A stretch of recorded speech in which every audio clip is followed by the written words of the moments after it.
To ask why we fight is to ask why the leaves fall. It is in their nature. Perhaps there is a better question.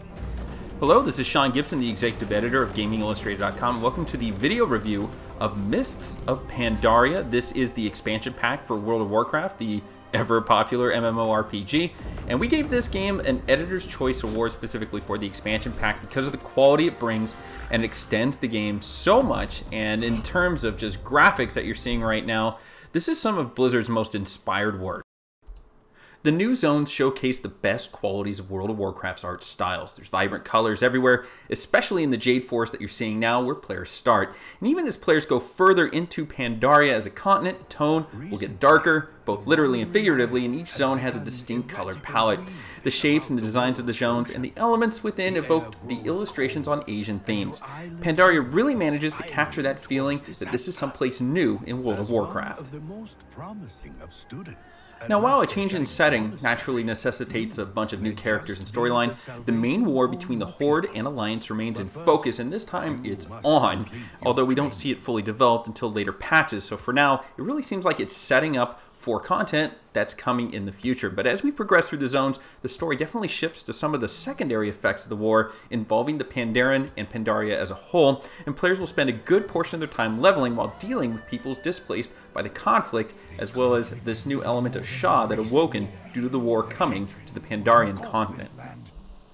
Now, between the Burning Legion, the Lich King, and Cataclysm, basically all the expansion packs before this, I think all WoW players are like us, that they've had enough with the whole death and destruction and end-of-the-world scenarios, and that this storyline came as just a refreshing change of pace, which does have some big game-changing elements for both factions, which will set up some amazing conflict down the road, even for further expansion. So we're really excited about the way Pandaria is focusing World of Warcraft in a new direction.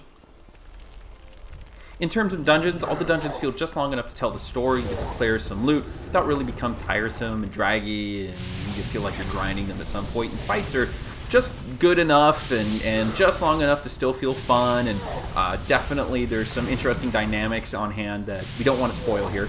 But Blizzard does a great way to find new mechanics to throw at us in the dungeons, and overall make them feel pretty fresh. Let's talk about a new game feature, specifically scenarios, and they provide more story and something relatively easy to do as opposed to heroics, which would involve much more time commitment or difficulty that hardcore players may not want to do necessarily at a moment's notice. So the scenario system gives players a nice alternative way to acquire the valor points needed for some of that endgame gear.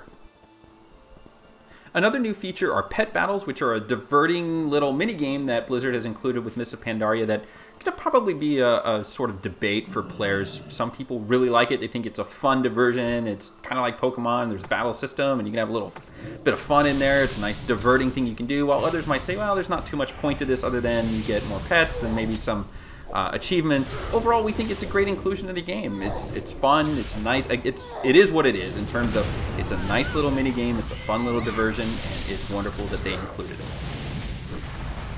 When thinking about Mists of Pandaria, we're going to go back to what senior producer Ray Koval told us, and that it's going to be remembered as when Blizzard took a breath from the death and destruction of Cataclysm, basically had some fun. We're going to take a step back from that and say that we think it feels more like a breath of fresh air in general. While Mists of Pandaria does hold some humor, lighthearted fun, and beauty, the death and destruction is still there in a sense of urgency surrounding the mounting conflict between the Alliance and the Horde. So there definitely is that urgency, but it isn't quite as dire and depressing as it has been in the past. And so even the most hardcore players are going to enjoy this expansion. There's something for everybody, but overall, it definitely caters more to the casual gamer than it does some of the hardcore players, even though there's plenty there for them to enjoy. Overall, we think Mists of Pandaria was a wonderful and perhaps the best expansion World of Warcraft has seen to date, and for all its merits, we are giving it an Editor's Choice Award.